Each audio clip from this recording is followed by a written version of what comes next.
യാഥാർത്ഥ്യമാക്കി Dhanalakshmi group.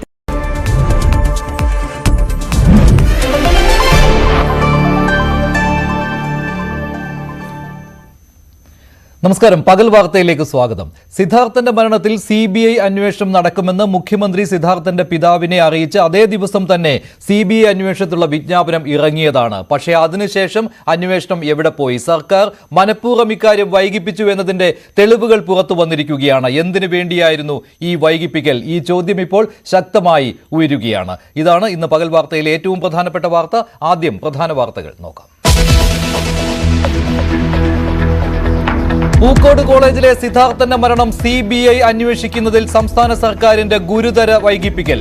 വിജ്ഞാപനം ഇറങ്ങി 2 ആഴ്ച കഴിഞ്ഞിട്ടും പെർഫോമ റിപ്പോർട്ട് നൽകിയില്ല. SFI പ്രതികളെ രക്ഷിക്കാനുള്ള ഇടപെടലെന്ന ആരോപണം. പ്രതിപക്ഷ നേതാവിനെ കണ്ട് സിദ്ധാർത്ഥന്റെ പിതാവ്.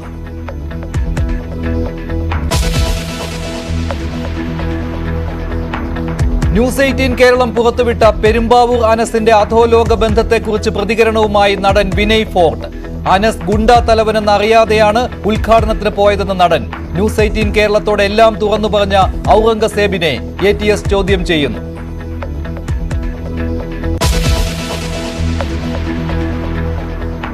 തെരഞ്ഞെടുപ്പ് പ്രചാരണത്തിന് പണമില്ലാതെ നട്ടം തിരിഞ്ഞ് സംസ്ഥാനത്തെ കോൺഗ്രസ്. കൂപ്പൺ അടിച്ച് ജനങ്ങളിൽ നിന്ന് പണം പിരിക്കും. പിരിവെടുത്താണ് മുൻപും പണം കണ്ടെത്തിയിരുന്നതെന്ന് കെ സുധാകരൻ.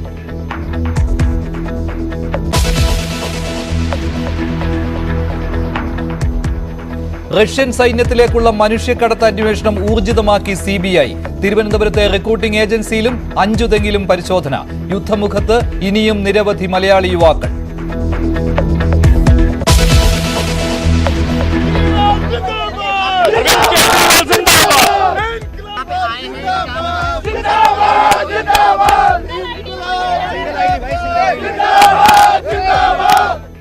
യുദ്ധക്കളമായി ഡൽഹി. കേജ്രിവാളിന്റെ അറസ്റ്റിനെതിരെ മാർച്ചുമായി ആം ആദ്മി പാർട്ടി. തടഞ്ഞ് പോലീസ്. കേജ്രിവാളിന്റെ രാജി ആവശ്യപ്പെട്ടുള്ള BJP മാർച്ചിലും സംഘർഷം.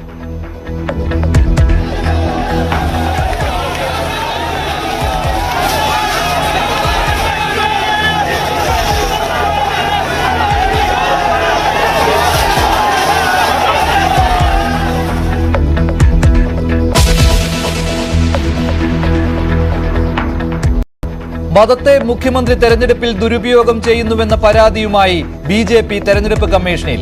CAA വിരുദ്ധ റാലികൾ മുസ്ലിം മതവിഭാഗത്തെ തെറ്റിദ്ധരിപ്പിച്ച് വോട്ട് നേടാനെന്ന് പരാതി.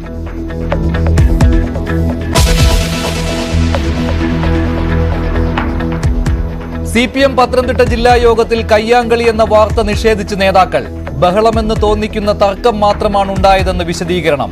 ഐസക്കിനായുള്ള പ്രചാരണം പോരെന്ന പേരിൽ വാക്കേറ്റം പത്മകുമാറും ഹർഷകുമാറും തമ്മിൽ.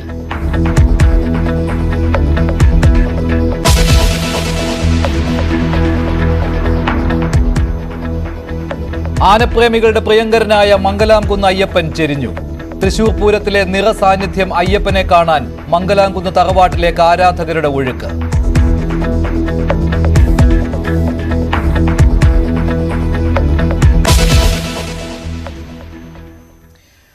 വയനാട് പൂക്കോട് വെറ്റിനറി കോളേജിലെ വിദ്യാർത്ഥി സിദ്ധാർത്ഥന്റെ മരണത്തിൽ CBI അന്വേഷണം നേരത്തെ തന്നെ പ്രഖ്യാപിച്ചതാണ് മുഖ്യമന്ത്രി. പക്ഷേ ആ അന്വേഷണത്തിന് ആവശ്യമായ തുടർ നടപടിക്രമങ്ങൾ വൈകിപ്പിച്ചു. അതെന്തിനാണ് വൈകിപ്പിച്ചത് എന്നതിൽ ആരോപണം ശക്തമാവുകയാണ്. SFI ബന്ധമുള്ള പ്രതികളെ രക്ഷിക്കുന്നതിന് വേണ്ടി മനഃപൂർവ്വം സംസ്ഥാന സർക്കാർ ഈ വൈകിപ്പിക്കൽ നടത്തി. അതേ തുടർന്ന് തെളിവുകൾ നശിപ്പിക്കുവാനുള്ള സാഹചര്യം ഉണ്ടായി.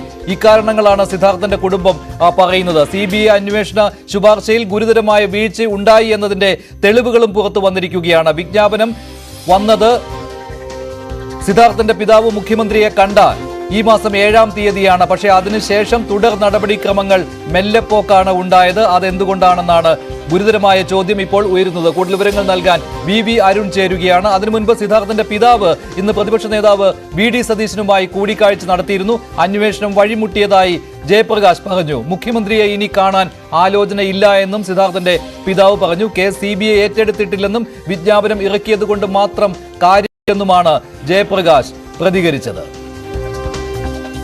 തീരുമാനം തന്നെ ആയിരിക്കും. അതിൽ മാറ്റമൊന്നും വരുത്തിയിട്ടില്ല. ഇപ്പോൾ ഒരു ഉറപ്പ് കിട്ടിയിട്ടുണ്ട്. അവിടുന്ന് CBI അന്വേഷിക്കാൻ പെടും.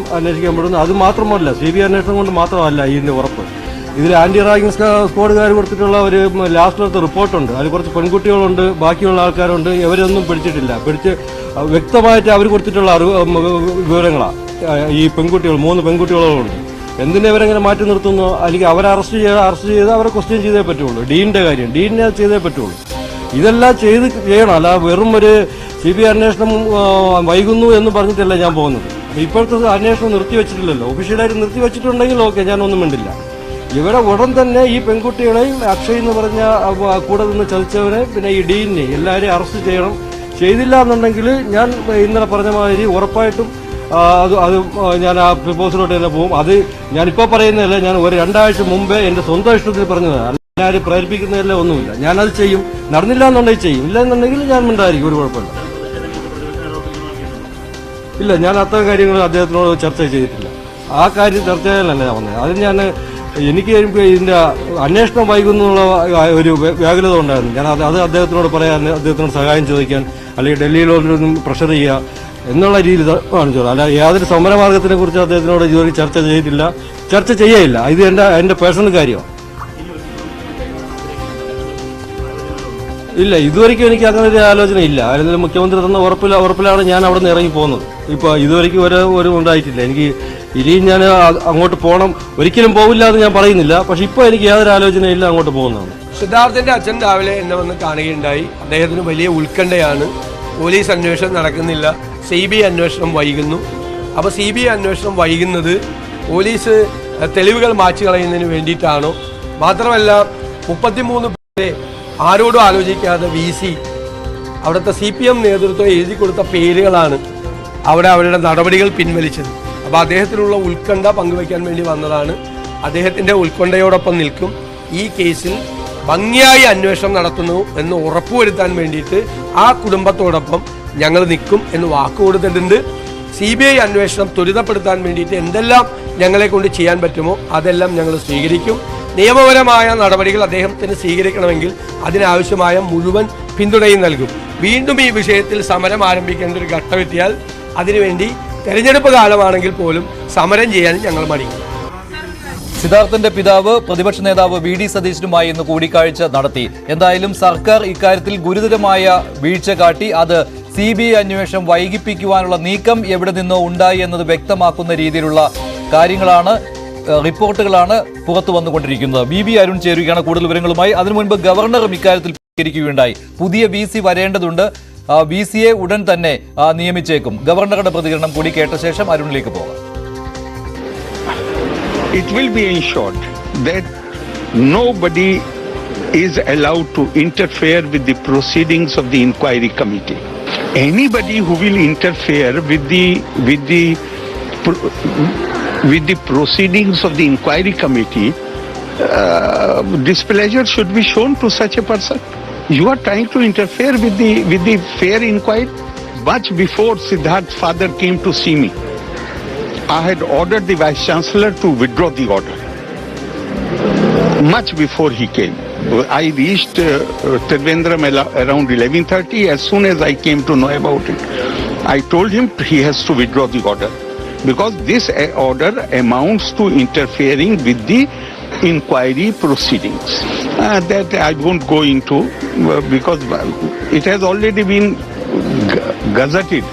So there may be family has the concern, but family I have assured them and I feel they are satisfied that absolute fairness will be observed and justice will be done. സിദ്ധാർത്ഥന്റെ കുടുംബത്തിന് നീതി കിട്ടുമെന്ന് ഗവർണറുടെ ഉറപ്പ്. BB Arun ചേരുകയാണ് തിരുവനന്തപുരത്ത് നിന്ന് കൂടുതൽ വിവരങ്ങളുമായി.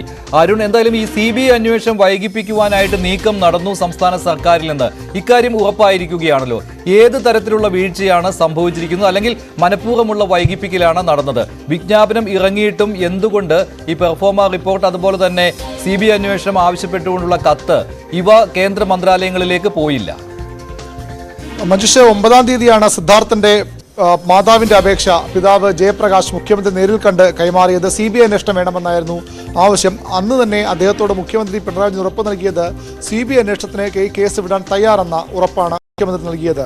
അത് അദ്ദേഹം ആ വാക്കു പാലിച്ചു. 9-ന് വൈകിട്ട് തന്നെ ഈ Delhi special police establishment act പ്രകാരം വൈത്തിരി പോലീസ് സ്റ്റേഷനിൽ രജിസ്റ്റർ ചെയ്ത സിദ്ധാർത്ഥന്റെ മരണം, ആ ക്രൈം CBIക്ക് വിട്ടുകൊണ്ട് സർക്കാർ വിജ്ഞാപനമിറക്കി. അതിന്മേൽ തുടർ നടപടി സ്വീകരിക്കേണ്ടത് CBI ആണ് എന്ന വാദമാണ് ഇപ്പോൾ സർക്കാർ കേന്ദ്രങ്ങൾ ഉന്നയിക്കുന്നത്. പക്ഷേ അങ്ങനെ ഒരു വിജ്ഞാപനം ഇറക്കിയാൽ മാത്രം മതിയാകില്ല.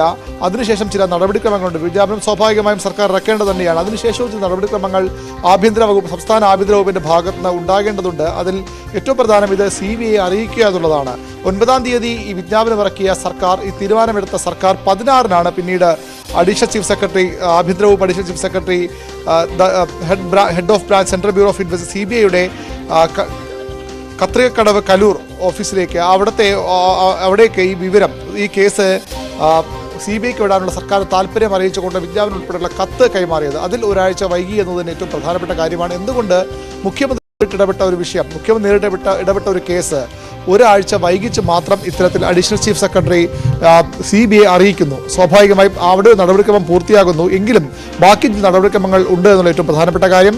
16 അറിയിച്ച ശേഷവും പെർഫോമ, അതായത് ഈ കേസിന്റെ വിവരങ്ങളടങ്ങിയ പെർഫോമ CBI അന്ന് തന്നെ കൈമാറേണ്ടതാണ്. പക്ഷേ അത് ഇതുവരെ ഉണ്ടായിട്ടില്ല. ഇന്നലെ വീണ്ടും സിദ്ധാർത്ഥന്റെ പിതാവ് മാധ്യമങ്ങളെ കാണുകയും കേന്ദ്ര സഹമന്ത്രിയെയും പ്രതിപക്ഷ നേതാവിനെയും ഇന്ന് കാണുകയൊക്കെ ചെയ്തതിനു ശേഷമാണിപ്പോൾ അത്തരമൊരു നീക്കം ആഭ്യന്തര വകുപ്പിൽ നിന്ന് വീണ്ടും സജീവമാകുന്നത്. പെർഫോമ കൂടി CBI അറിയിക്കേണ്ട നടപടികളിലേക്ക് കടക്കുന്നത്. അങ്ങനെ അറിയിച്ചാൽ മാത്രമേ CBI ഈ കേസിന്റെ പ്രാഥമിക അന്വേഷണത്തിലേക്ക് കടക്കൂ. ആദ്യം അവർ അന്വേഷണം ആയിരിക്കില്ല ചെയ്യുന്നത്. സ്വാഭാവികമായും ഈ കേസ് പഠിച്ച ശേഷം പ്രാഥമിക അന്വേഷണം നടത്തും.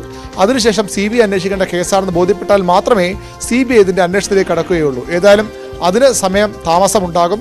നടപടിക്രമങ്ങളുടെ ഭാഗമായി കൂടുതൽ താമസമുണ്ടാകുമെന്ന് ഉറപ്പാണ്. അങ്ങനെയുള്ള സാഹചര്യത്തിൽ സർക്കാർ ഒരാഴ്ച എന്തിന് വൈകിപ്പിച്ചു? അതിനുശേഷവും 2 ആഴ്ച പിന്നിട്ടിട്ടും എന്തുകൊണ്ട് പെർഫോമ അയക്കാൻ തയ്യാറായില്ല?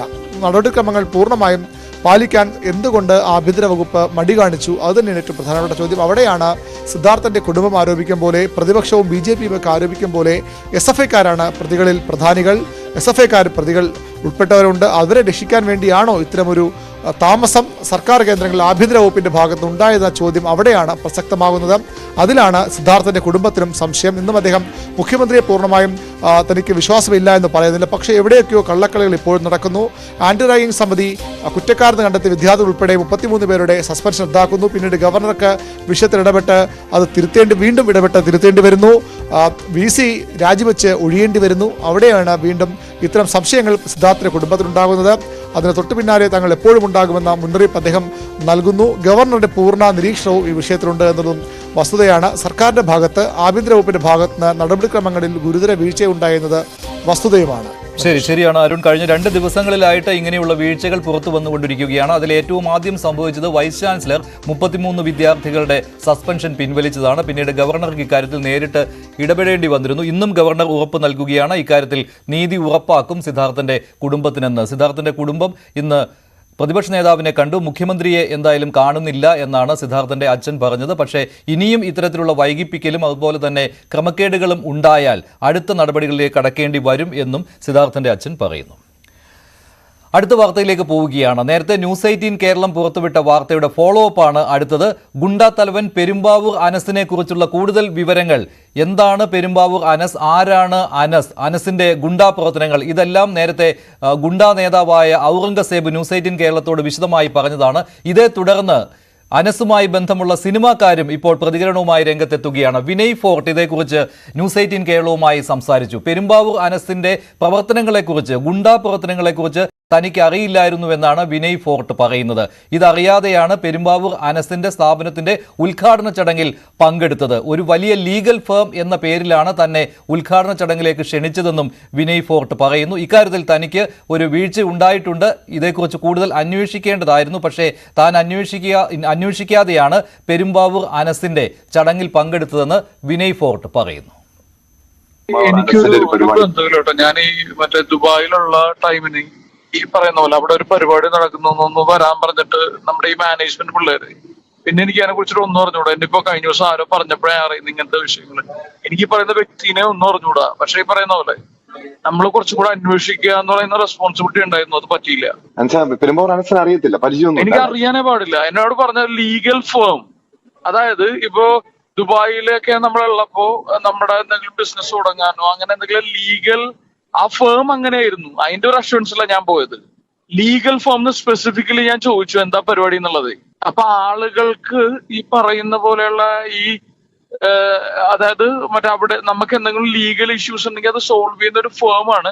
അവിടെ ഇത്ര ആളുകൾ വരുന്നുണ്ടെന്ന് പറഞ്ഞു. ഈ പറയുന്ന വേറെ ഇപ്പൊ നമുക്ക് അടുത്ത് പരിചയമുള്ള സുഹൃത്തുക്കളൊക്കെ വരുന്നുണ്ട് നല്ല തരത്തിൽ പറഞ്ഞപ്പോ ഞാൻ അങ്ങനെ ഒരു പോയതാണ്. പിന്നെ ഞാൻ ഇതിന്റെ വേറെ വോട്ട്സ് അന്വേഷിച്ചില്ല. എനിക്ക് ഈ പറയുന്ന വ്യക്തിയെ എനിക്ക് നേരിട്ട് അറിയാനേ പാടില്ല. ആരുടെ സ്ഥാപനം അന്വേഷിച്ചില്ല അല്ലെ? ഇല്ലില്ല. എന്നോട് ഒരു ലീഗൽ ഫോമിന്റെ ഉദ്ഘാടനം എന്ന് പറഞ്ഞിട്ട് എന്നെ വിളിച്ചേ. അത് മാത്രമല്ല ഈ നമുക്ക് ഭയങ്കര അടുത്തറിയുന്ന ആ ഭാഗത്തുള്ള ഏറ്റവും റെപ്യൂട്ടഡ് ആയിട്ടുള്ള ആളുകൾ പങ്കെടുക്കുന്ന പരിപാടിയാണെന്ന് പറഞ്ഞു. ഞാൻ പോയപ്പോ അവരൊക്കെ ഉണ്ട് താനും അവിടെ. അപ്പോ അതിനെ കുറിച്ച് എനിക്ക് ഒരു ധാരണയില്ല. ഈ വ്യക്തി ആരാണെന്ന് എനിക്ക് അറിഞ്ഞുകൂടാ. അന്വേഷിക്കേണ്ട ഉത്തരവാദിത്വം ഉണ്ടായിരുന്നു. അത് ഇപ്പൊ പണി കിട്ടിയപ്പോഴല്ല നമ്മൾ മനസ്സിലാക്കുന്നത്. അപ്പൊ എന്നോട് പറഞ്ഞ ആളുകൾ വളരെ സ്പെസിഫിക്കലി പറഞ്ഞു ഇത് ലീഗൽ ഫോം ആണെന്ന് പറഞ്ഞു. അല്ലെങ്കിൽ ഇത് ഒരർത്ഥത്തിൽ മലയാളികളെ കുറച്ചും കൂടി ഹെൽപ്ഫുൾ ആകുന്ന തരത്തിലുള്ള ഇപ്പൊ പല ആളുകളും അവിടെ പാസ്പോർട്ട് ഇഷ്യൂസ് അങ്ങനെ അപ്പൊ അങ്ങനത്തെ ആളുകളെ ഹെൽപ്പ് ചെയ്യുക എന്ന് ഭയങ്കര റീസണബിൾ ആയിട്ട് ഈ വർക്ക് ചെയ്ത് കൊടുക്കുക എന്നൊക്കെയുള്ള തരത്തിലുള്ള ഇൻഫർമേഷൻസ് ആയിരുന്നു എനിക്ക് കിട്ടിയിരുന്നത്. അതിന്റെ ഓണർ ആരാണെന്നോ അല്ലെങ്കിൽ അത്തരം ഒരു അന്വേഷണം ഉണ്ടായിരുന്നില്ല. അല്ല ഈ ഒരു വാർത്ത വന്നതിന്റെ അടിസ്ഥാനത്തിൽ ഏതെങ്കിലും ഒരു അന്വേഷണം വല്ലതും വന്നിട്ടുണ്ടോ? അങ്ങനെ വല്ലതും വന്നിട്ടുണ്ടോ? ഇല്ല ഒരിക്കലും ഇല്ല. ഇല്ല, അങ്ങനെയൊന്നും വന്നില്ല. ഒരിക്കലും ഇല്ല. വിനയ് ഫോർട്ടുമായി സംസാരിച്ച news 18 Keralam associate editor Tom Kuriakose ചേരുകയാണ്. ടോം, കഴിഞ്ഞ ദിവസം ഔറംഗസേബ് ഈ സിനിമാക്കാരും പെരുമ്പാവൂർ അനസും തമ്മിലുള്ള ബന്ധം പറഞ്ഞിരുന്നുവല്ലോ. വിനയ് ഫോർട്ട് വളരെ നിഷ്കളങ്കമായിട്ടാണല്ലോ പറയുന്നത്, എനിക്ക് പെരുമ്പാവൂർ അനസിനെ അറിയില്ല, ഈ നാസ്കോ ലീഗൽ എന്ന ഈ ഒരു ലീഗൽ ഫേം അതിന്റെ ഉദ്ഘാടനം എന്ന് പറഞ്ഞാണ് വിളിപ്പിച്ചത് എന്ന്, അങ്ങനെ പങ്കെടുത്തു എന്ന്. വിനയ് ഫോർട്ടിനെ ഇക്കാര്യത്തിൽ വിശ്വസിക്കണോ അതോ?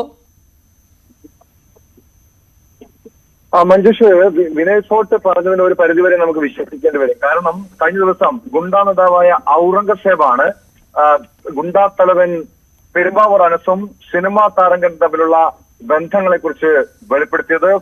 നിരവധി സിനിമാ താരങ്ങളുമായി പെരുമ്പാവൂർ അനസിന് ബന്ധമുണ്ട്. പെരുമ്പാവൂർ അനസിന്റെ ദുബായിൽ പുതിയതായി ആരംഭിച്ച നാസ്കോ ലീഗൽ എന്ന പുതിയ സ്ഥാപനത്തിന്റെ ഒരു സംരംഭത്തിന്റെ ഉദ്ഘാടന ചടങ്ങിൽ സിനിമാ താരങ്ങൾ ശ്വേതാ മേനോൻ, മാളവിക മേനോൻ, സ്വാസിക, വിനയ് ഫോർട്ട്, ഷിയാസ് കരീം ഉൾപ്പെടെയുള്ള സിനിമാ താരങ്ങൾ പങ്കെടുത്തതിന്റെ ദൃശ്യങ്ങൾ സഹിതം നമ്മൾ ന്യൂസ് 18 പുറത്തുവിട്ടതാണ്. ഇതിന് പിന്നാലെയാണ് വിനയ് ഫോർട്ട് ഇപ്പോൾ പ്രതികരണവുമായി രംഗത്തെത്തിയിരിക്കുന്നത്. വിനയ് ഫോർട്ട് പറയുന്നത് തനിക്ക് പെരുമ്പാവൂർ അനസുമായി യാതൊരു വിധത്തിലുള്ള ബന്ധവുമില്ല. ഒരു ഇവന്റ് മാനേജ്മെന്റ് കമ്പനി, ദുബായിലുള്ള ഇവന്റ് മാനേജ്മെന്റ് കമ്പനി ഒരു ലീഗൽ ഫേമിന്റെ ഉദ്ഘാടന ചടങ്ങിൽ പങ്കെടുക്കണമെന്ന് തന്നോട് ആവശ്യപ്പെട്ടു. താൻ അതിന്റെ അടിസ്ഥാനത്തിൽ മാത്രമാണ് ഇതിൽ ആ പരിപാടിക്ക് പോയത്. പക്ഷേ തനിക്കൊരു ജാഗ്രത കുറവുണ്ടായി. ആരുടെ സ്ഥാപനമാണ്, ഏത് രീതിയിലുള്ള സ്ഥാപനമാണ് തുടങ്ങിയ കാര്യങ്ങൾ അന്വേഷിച്ചില്ല. അത് തനിക്കൊരു ജാഗ്രത കുറവുണ്ടായി എന്ന് തുറന്ന് സമ്മതിക്കുന്നുണ്ട് വിനയ് ഫോർട്ട്. അതായത് ഇതൊരു ഗുണ്ടാ തലവനായ പെരുമ്പാവൂർ അനസിന്റെ സ്ഥാപനമെന്ന് അറിഞ്ഞിരുന്നുവെങ്കിൽ താൻ പോകില്ല എന്നാണ് വിനയ് ഫോർട്ട് പറഞ്ഞു വെക്കുന്നത്. എന്തായാലും ഈ ഒരു വിഷയത്തില് ഈ സംഭവങ്ങൾ, അതായത് പെരുമ്പാവൂർ അനസിന്റെ മറ്റ് പശ്ചാത്തലങ്ങളടക്കം പുറത്തു വന്നതോടുകൂടി വിനയ് ഫോർട്ടും പ്രതിരോധത്തിലായിരിക്കുകയാണ്. മറ്റ് സിനിമാ താരങ്ങളൊക്കെ പ്രതിരോധത്തിലായിരിക്കുകയാണ്. നേരത്തെ പറഞ്ഞ ഷിയാസ് കരീം ഒരു ഓൺലൈൻ മാധ്യമത്തിൽ നൽകിയ അഭിമുഖത്തിൽ പറഞ്ഞിരുന്നു പെരുമ്പാവൂർ അനസിനെ തനിക്ക് പരിചയമില്ലെന്ന്. പക്ഷേ ഇക്കാര്യം ശുദ്ധ നുണയാണോ എന്ന കാര്യത്തിൽ യാതൊരു സംശയമില്ല. കാരണം രണ്ടുപേരും സമീപവാസികളാണ്, വർഷങ്ങളുടെ ബന്ധമുണ്ട്, മറ്റു പല ഇടപാടുകളുമുണ്ട് എന്ന് ഔറംഗസേബ് തുറന്നു പറഞ്ഞത് വെളിപ്പെടുത്തൽ നടത്തിയിരുന്നു.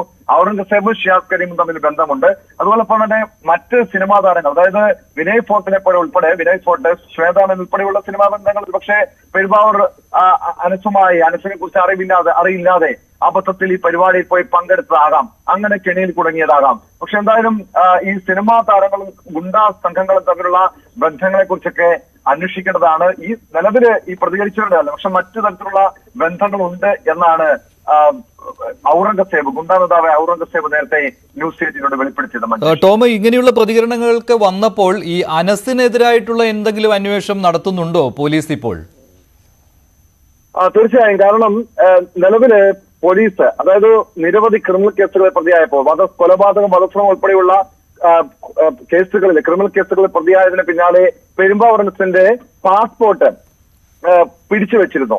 അതായത് അങ്ങനെയുള്ളൊരു സാഹചര്യത്തിലാണ് പോലീസിന്റെ പോലും കണ്ണു വെട്ടിച്ചുകൊണ്ട് പെരുമ്പാവൂർ അനസ് മാസങ്ങൾക്ക് മുൻപ് കേരളം വിട്ടത്. ഇത് നമ്മുടെ കേരള പോലീസ് അറിഞ്ഞില്ല എന്നത് ഏറെ അതിശയിപ്പിക്കുന്ന കാര്യമാണ്. മാത്രമല്ല കർണാടകയിൽ നിന്നും വ്യാജ പാസ്പോർട്ടിലൂടെ പെരുമ്പാവൂർ അനസ് വിദേശത്ത് ദുബായിൽ ചെന്ന കാര്യം പോലും നമ്മുടെ ന്യൂസ് 18 വാർത്ത പുറത്തു വിടുന്നത് വരെയും കേരള പോലീസോ നമ്മുടെ അന്വേഷണ ഏജൻസികളോ അറിഞ്ഞിരുന്നില്ല. അതിന് പിന്നാലെ ഇപ്പോൾ ഇക്കാര്യം ന്യൂസ് 18 വാർത്ത പുറത്തുവിട്ടതിന് പിന്നാലെ വിവിധ അന്വേഷണ ഏജൻസികൾ പെരുമ്പാവൂർ അനസിന്റെ ഓരോ പ്രവർത്തനങ്ങളെ കുറിച്ചും നിരീക്ഷിക്കുന്നുണ്ട്. കാരണം ഔറംഗസേബ് തുറന്നു പറഞ്ഞിരിക്കുന്ന വെളിപ്പെടുത്തൽ നടത്തിയിരിക്കുന്നത് ഏറെ ഗൗരവമുള്ള വിഷയങ്ങളാണ്. കാരണം സ്വർണം പൊട്ടിക്കൽ, സ്വർണ്ണക്കടത്ത് ഉൾപ്പെടെയുള്ള വിഷയങ്ങളിൽ ഈ പെരുമ്പാവൂർ അനസിന് ബന്ധമുണ്ട്, മറ്റു ഗുണ്ടാ സംഘങ്ങൾക്ക് ബന്ധമുണ്ട്, സിനിമ രാഷ്ട്രീയ മേഖലയിലെ പ്രമുഖരൊക്കെ ഇവർക്ക് തണലൊരുക്കുന്നുണ്ട്, ഇവർക്ക് പ്രവർത്തിക്കാനുള്ള സാഹചര്യങ്ങൾ ഒരുക്കുന്നുണ്ട് എന്നാണ് ഔറംഗസേബ് പറഞ്ഞത്. അതുകൊണ്ട് തന്നെ പോലീസ് വിശദമായി തന്നെ ഈ വിഷയം പരിശോധിക്കുന്നുണ്ട്. അതിന് പിന്നാലെ ഔറംഗസേബിനെ മറ്റു ചോദ്യം ചെയ്യാനുള്ള നടപടികളിലേക്കും കാത്തിരിക്കുകയാണ്. ശരി ശരി ടോം, എന്തായാലും ഔറംഗസേബ് ഇന്ന് ATSന്റെ മുന്നിൽ ഹാജരായിട്ടുണ്ട്. കൂടുതൽ വിവരങ്ങൾ ഔറംഗസേബിൽ നിന്ന് ചോദിച്ചറിയുകയാണ് ATS ലക്ഷ്യമിടുന്നത്. ഔറംഗസേബ് ഇന്ന് ATS ഓഫീസിൽ വരുന്ന സമയത്ത് ന്യൂസ് 18 കേരളവുമായി സംസാരിച്ചിരുന്നു. ഔറംഗസേബ് പറഞ്ഞ കാര്യങ്ങൾ നോക്കാം.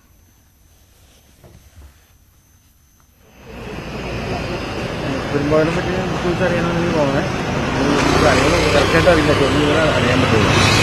എന്തായാലും പോയിട്ട് കയറിട്ട് വരാം. ഔറംഗസേബിനെ ATS ചോദ്യം ചെയ്യുകയാണ്. ആജ്ഞ രവീന്ദ്രൻ ചേരുകയാണ് കൊച്ചിയിൽ നിന്ന് കൂടുതൽ വിവരങ്ങൾ നൽകുന്നതിന് വേണ്ടി. ആജ്ഞ, പെരുമ്പാവൂർ അനസിനെ കുറിച്ചുള്ള വിവരങ്ങൾ വെളിപ്പെടുത്തും എന്നാണോ ഔറംഗസേബ് പറയുന്നത്? അതാണോ ഔറംഗസേബും ലക്ഷ്യമിടുന്നത്?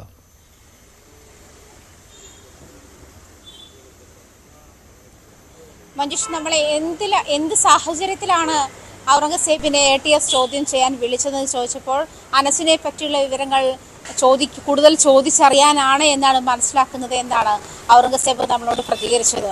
ചോദ്യം ചെയ്യൽ തുടരുകയാണ്. ATSന്റെ ചോദ്യം ചെയ്യൽ സംബന്ധിച്ചുള്ള കൂടുതൽ വിവരങ്ങൾ ഇതുവരെ വ്യക്തമായിട്ടില്ല. എങ്കിൽ പോലും ഔറംഗസേബ് കഴിഞ്ഞ ദിവസം നമ്മളോട് നടത്തിയ വെളിപ്പെടുത്തൽ അതീവ ഗൗരവതരം ഏറിയതാണ് എന്ന് മനസ്സിലാക്കി തന്നെയാണ് ഇത്തരം ഇടപെടൽ എന്ന് വേണം മനസ്സിലാക്കാൻ. ആന്റി ടെററിസ്റ്റ് സ്ക്വാഡ് പോലെയുള്ള ഒരു സംവിധാനം ഇത്തരം കേസുകളിൽ ഇടപെടുന്നു.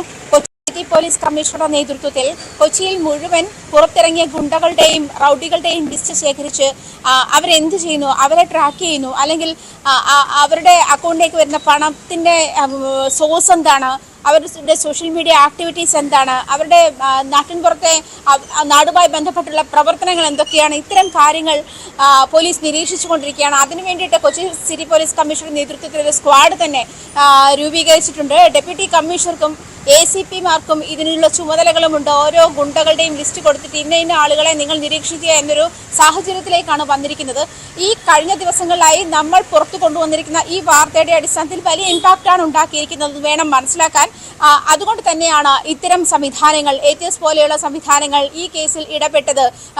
പെരുമ്പാവൂർ അനസിന്റെ കൂടുതൽ വിശദാംശങ്ങൾ അന്വേഷിക്കുന്നു. നമ്മൾ പുറത്തുവിട്ടതനുസരിച്ച് പെരുമ്പാവൂർ അനസ് ദുബായിലേക്ക് കടന്നത് വ്യാജ പാസ്പോർട്ട് ഉപയോഗിച്ചാണ്. വ്യാജ ആധാർ കാർഡും ജനന സർട്ടിഫിക്കറ്റും കർണാടകയിൽ ഉണ്ടാക്കുന്നു. അത് വെച്ച് തന്നെ അവിടെ നിന്ന് തന്നെ വ്യാജ പാസ്പോർട്ട് ഉണ്ടാക്കുന്നു എന്ന വിവരമാണ് നമ്മൾ കഴിഞ്ഞ ദിവസം പുറത്തു കൊണ്ടുവന്നത്. ഇതിന്റെ അടിസ്ഥാനത്തിൽ അനസിന് നിലവിലൊരു പാസ്പോർട്ട് ഉണ്ടെങ്കിൽ അതിന്റെ സാധ്യത എങ്ങനെയാണ് എന്നുള്ള കാര്യം അന്വേഷിക്കാൻ എമിഗ്രേഷൻ വിഭാഗവും ഇതിൽ ഇടപെടുന്ന ഒരു സാഹചര്യം ഉണ്ടായിരിക്കും. വിവിധ ഏജൻസികൾ ഇതിൽ അന്വേഷണം തുടരുകയാണ്. ന്യൂസ് 18 കേരളം പുറത്തുവിട്ട വാർത്ത ഇപ്പോൾ വലിയ ഇമ്പാക്ട് ഉണ്ടാക്കിക്കൊണ്ടിരിക്കുകയാണ്. ഇതുവരെ ഉറങ്ങിയിരുന്ന പോലീസ് ഇപ്പോൾ ഉണർന്ന് പ്രവർത്തിക്കുകയാണ്. പെരുമ്പാവൂർ അനസിനെ നാട്ടിലെത്തിക്കുമോ എന്നുള്ളതാണ് ഇനി അറിയുവാൻ ബാക്കിയുള്ളത്. അതിൽ ഔറംഗസേബിന്റെ മൊഴി വളരെ നിർണായകവുമാണ്. മറ്റൊരു വാർത്തയിലേക്ക് പോവുകയാണ്. കഴിഞ്ഞ കുറച്ച് ദിവസങ്ങളായി ചർച്ചയിലുള്ളതാണ് റഷ്യയിലേക്കുള്ള റിക്രൂട്ട്മെന്റ്. അവിടെ കേരളത്തിൽ നിന്ന് യുവാക്കളെ റിക്രൂട്ട് ചെയ്ത് റഷ്യൻ ആർമിയിൽ ചേർക്കുന്നത്. പലർക്കും പരിക്കേറ്റിട്ടുണ്ട്. പലരുടെയും ശബ്ദ സന്ദേശങ്ങൾ കഴിഞ്ഞ കുറച്ച് ദിവസങ്ങളായി പുറത്തു വന്നുകൊണ്ടിരിക്കുകയാണ്. ന്യൂസ് 18 കേരളം ഇതുമായി ബന്ധപ്പെട്ടുള്ള ഒരുപാട് വാർത്തകൾ പുറത്തുവിട്ടിരുന്നു. ഇപ്പോൾ CBI അന്വേഷണം ഇക്കാര്യത്തിൽ മുന്നോട്ട് പോവുകയാണ്. തിരുവനന്തപുരത്തും CBIയുടെ പരിശോധനയുണ്ടായി. റിക്രൂട്ടിംഗ് ഏജൻസി തിരുവനന്തപുരത്ത് പ്രവർത്തിക്കുന്നുണ്ട്, തകരപ്പറമ്പിൽ. അവിടുത്തെ ഓഫീസിൽ CBI പരിശോധന നടത്തി. അതുപോലെ തന്നെ തിരുവനന്തപുരത്തെ തീരദേശ മേഖലയായ അഞ്ചുതെങ്ങിൽ നിന്നാണ് കൂടുതൽ യുവാക്കളെ റിക്രൂട്ട് ചെയ്തിരിക്കുന്നത്. അവിടെ നിന്നുള്ള യുവാക്കളാണ് റഷ്യയിൽ നിന്ന് ഈ വിവരം കേരളത്തിലുള്ളവരെ അറിയിച്ചത്. അഞ്ചുതെങ്ങിലും ഇന്ന് CBI പരിശോധന നടത്തി. കൂടുതൽ പേർ ഇപ്പോഴും യുദ്ധമുഖത്തുണ്ട് എന്നുള്ള വിവരമാണ് ഉള്ളത്. അതിന് പുറമെയാണ് കൂടുതൽ വിവരങ്ങൾ ഇപ്പോൾ CBI തേടിക്കൊണ്ടിരിക്കുന്നത്. ഇതേക്കുറിച്ചുള്ള ഏറ്റവും പുതിയ വിവരങ്ങൾ ഡാൻ കുര്യന്റെ റിപ്പോർട്ടിൽ. വ്യാജ റിക്രൂട്ട്മെന്റ് സംഘത്തിന്റെ കെണിയിൽപ്പെട്ട് റഷ്യയിലെ യുക്രൈൻ അതിർത്തിയിൽ യുദ്ധമുഖത്ത് 130-ലേറെ ഇന്ത്യൻ പൗരന്മാർ കുടുങ്ങിക്കിടക്കുന്നുണ്ട് എന്നാണ് CBIയുടെ പ്രാഥമിക അന്വേഷണത്തിലെ കണ്ടെത്തൽ. ഡൽഹിയിൽ നിന്ന് തിരുവനന്തപുരത്തെത്തിയ CBI സംഘം 5 തെങ്കിലും അതോടൊപ്പം നഗരത്തിലെ തകരപ്പറമ്പിലുള്ള ട്രാവൽ ഏജൻസിയുടെ ഓഫീസിലും മിന്നൽ പരിശോധന നടത്തിയിട്ടുണ്ട് എന്ന ആരംഭിച്ച 100ാമത് ശാഖയുടെ വിവരങ്ങളുടെ അടിസ്ഥാനത്തിൽ അന്വേഷണ റിപ്പോർട്ട് ഡൽഹിയിൽ CBI ആസ്ഥാനത്തേക്ക് ഇവർ കൈമാറിയിരിക്കുകയാണ്. അന്വേഷണ സംഘം ഇപ്പോഴും ഇവിടെ തുടരുന്നുണ്ട്. തിരുവനന്തപുരത്ത് നിന്ന് ലഭ്യമാകുന്ന വിവരങ്ങളുടെ അടിസ്ഥാനത്തിൽ ഈ ഏജന്റുമാരെ കുറിച്ചുള്ള സൂചനകൾ ലഭിക്കുന്നതിന് വേണ്ടിയിട്ടുള്ള രഹസ്യമായ അന്വേഷണമാണ് CBI അന്വേഷണ സംഘം ഇപ്പോൾ നടത്തിക്കൊണ്ടിരിക്കുന്നത്. എന്തായാലും 130 പേരെയും ഒരുമിച്ച് രക്ഷപ്പെടുത്തുന്നതിന് വേണ്ടിയിട്ടുള്ള ശ്രമമാണ് വിദേശകാര്യ മന്ത്രാലയം നടത്തുന്നത്. 5 തെങ്ങ് സ്വദേശികളായ ടിനു, പ്രിൻസ്, വിനീത് ഈ 3 പേരാണ് മോസ്കോയിൽ ഉള്ളത്. അവരിൽ പ്രിൻസ് ശാരീരികമായി ചില ബുദ്ധിമുട്ടുകൾ നേരിട്ട് ഈ വെടിയേറ്റതുമായി ബന്ധപ്പെട്ട ചികിത്സയിലായിരുന്നു. പക്ഷേ ആരോഗ്യനില വീണ്ടെടുത്ത പശ്ചാത്തലത്തിൽ 10 ദിവസം കൂടിയാണ് അവധി അനുവദിച്ചിട്ടുള്ളത്. ഈ 10 ദിവസത്തിനകത്ത് പ്രിൻസിനെ അവിടെ നിന്ന് മോചിപ്പിക്കാൻ എംബസിയുടെ സഹായത്തോടെ കഴിഞ്ഞില്ല എങ്കിൽ വീണ്ടും യുദ്ധമുഖത്തേക്ക് തിരികെ പോകേണ്ട അവസ്ഥ പ്രിൻസിനുണ്ടാകും. അതിനു മുമ്പ് എങ്ങനെയെങ്കിലും രക്ഷപ്പെടുത്തണമെന്ന ആവശ്യമാണ് ശബ്ദ സന്ദേശത്തിലൂടെ പ്രിൻസ് മുമ്പോട്ട് വെച്ചിരിക്കുന്നത്. എന്തായാലും ഇന്നലെ ഈ വാർത്ത ന്യൂസ് 18 പുറത്തുവിട്ടതിന് പിന്നാലെ മോസ്കോയിലുള്ള ഇന്ത്യൻ എംബസി ഉദ്യോഗസ്ഥർ പ്രിൻസിനെ ഫോണിൽ ബന്ധപ്പെട്ട് ഇന്ന് അടിയന്തരമായി എംബസിയിലേക്ക് എത്താനുള്ള നിർദ്ദേശം നൽകിയിരിക്കുകയാണ്. ട്രാവൽ പേപ്പർ അനുവദിക്കാൻ എംബസി തയ്യാറായാൽ ഉടൻ തന്നെ കേരളത്തിലേക്ക് മടങ്ങിയെത്താനാകുമെന്ന പ്രതീക്ഷയിലാണ് പ്രിൻസ് ഉള്ളത്. എംബസിയുടെ ഭാഗത്ത് നിന്ന് അത്തരമൊരു അനുഭാവപൂർണ്ണമായ തീരുമാനം ഇന്നുണ്ടാകുമെന്ന പ്രതീക്ഷയിൽ കാത്തിരിക്കുകയാണ് പ്രിൻസും 5 തെങ്ങിലുള്ള കുടുംബവും. ഡാൻ കുര്യനാണ് വിശദമായ റിപ്പോർട്ട് നൽകിയത്. മറ്റൊരു വാർത്തയിലേക്ക് പോവുകയാണ്. കാസർഗോഡ് അമ്പലത്തുകരയിൽ +2 വിദ്യാർത്ഥിക്ക് സഹപാഠികളുടെ ക്രൂരമർദ്ദനമേറ്റു. ഹോളി ആഘോഷത്തിൽ പങ്കെടുക്കാത്തതിനെ തുടർന്നാണ് മടിക്കൈ സ്കൂളിലെ വിദ്യാർത്ഥി ചെമ്മട്ടം വയൽ സ്വദേശി KP നിവേദിന് മർദ്ദനമേറ്റത്. 4 പേർക്കെതിരെ ഹോസ്ദൂർ പോലീസ് കേസെടുത്തിട്ടുണ്ട്. കൂടുതൽ വിവരങ്ങൾ നൽകാൻ KV ബൈജു ചേരുന്നുണ്ട് കാസർഗോഡ് നിന്ന്. ബൈജു, എന്താണ് ഈ സംഭവം?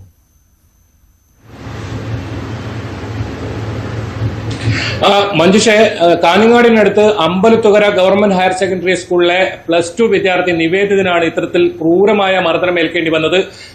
മഞ്ജുഷ് സൂചിപ്പിച്ചതുപോലെ തന്നെ ഹോളി ആഘോഷത്തിന് പങ്കെടുക്കാൻ വിസമ്മതിക്കുകയും ഈ കുട്ടി വീട്ടിലേക്ക് പോകാൻ ബസ് കാത്തിരിപ്പ് കേന്ദ്രത്തിൽ നിൽക്കുന്ന സമയത്താണ് ഈ സ്കൂളിലെ തന്നെ ഒരു വിദ്യാർത്ഥിയുടെ നേതൃത്വത്തിൽ 4 പേർ ഇത്തരത്തിൽ ഈ ചോദ്യം ചെയ്യുകയും സമീപത്തുള്ള ഒറ്റപ്പെട്ട ഒരു സ്ഥലത്തേക്ക് കൂട്ടിക്കൊണ്ടുപോയി മർദ്ദിക്കുകയും ചെയ്യായിരുന്നു. ഇതിൽ ഒരു വിദ്യാർത്ഥി ഈ ക്രൂരമായി മുഖത്ത് പലതവണ ഇടിച്ചതിനെ തുടർന്നാണ് ഈ കുട്ടിയുടെ താടിയെല്ല് തകർന്നത്. ഇപ്പോൾ ഈ നിവേദിതന്റെ ശസ്ത്രക്രിയ പരിയാരം മെഡിക്കൽ കോളേജ് ആശുപത്രിയിൽ നടന്നുകൊണ്ടിരിക്കുകയാണ്. ഈ കുടുംബങ്ങളൊക്കെ അവിടെയാണുള്ളത്. ഇതിൽ ഈ കുട്ടിയുടെ പിതാവ് പറയുന്നത് ഇതിൽ ഈ ക്രൂരമായ ഇടിച്ച ഈ വിദ്യാർത്ഥി നേരത്തെയും അധ്യാപകർക്ക് നേരെ മോശമായി പെരുമാറുകയും അതുപോലെ തന്നെ മറ്റ് സഹപാഠികളെ ആക്രമിക്കുകയും ചെയ്തതിനെ തുടർന്ന് സസ്പെൻഡ് നേരിട്ട ഒരു വിദ്യാർത്ഥി കൂടിയാണ്. ഈ വിദ്യാർത്ഥിയെ സ്കൂളിൽ നിന്ന് തന്നെ പുറത്താക്കണമെന്ന് ഈ പല രക്ഷിതാക്കളും ആവശ്യപ്പെട്ടെങ്കിലും ഇതുവരെ അതിൽ നടപടിയെടുത്തില്ല എന്ന ഒരു പരാതിയും പറയുന്നുണ്ട്. എന്തായാലും സ്കൂളിലെ പ്രിൻസിപ്പൽ ക്യാമറയ്ക്ക് മുന്നിൽ പ്രതികരിക്കാൻ ഇതുവരെ തയ്യാറായിട്ടില്ല. ഈ സംഭവത്തിൽ ഹോസ്ദൂർ പോലീസ് 4 വിദ്യാർത്ഥികൾക്കെതിരെ കേസെടുത്ത് അന്വേഷണവും ആരംഭിച്ചിട്ടുണ്ട്. മഞ്ജുഷ്. ശരി, KV ബൈജുവാണ് വിവരങ്ങൾ നൽകിയത്. ഡൽഹിയിൽ സമരം കൂടുതൽ ശക്തമാവുകയാണ്. 2 വശത്തു നിന്നും സമരം നടക്കുകയാണ്. മദ്യനയ കേസിൽ മുഖ്യമന്ത്രി അരവിന്ദ് കെജ്രിവാളിന്റെ അറസ്റ്റിൽ പ്രതിഷേധിച്ച് ആം ആദ്മി പാർട്ടി സമരം കടുപ്പിച്ചിരിക്കുകയാണ്.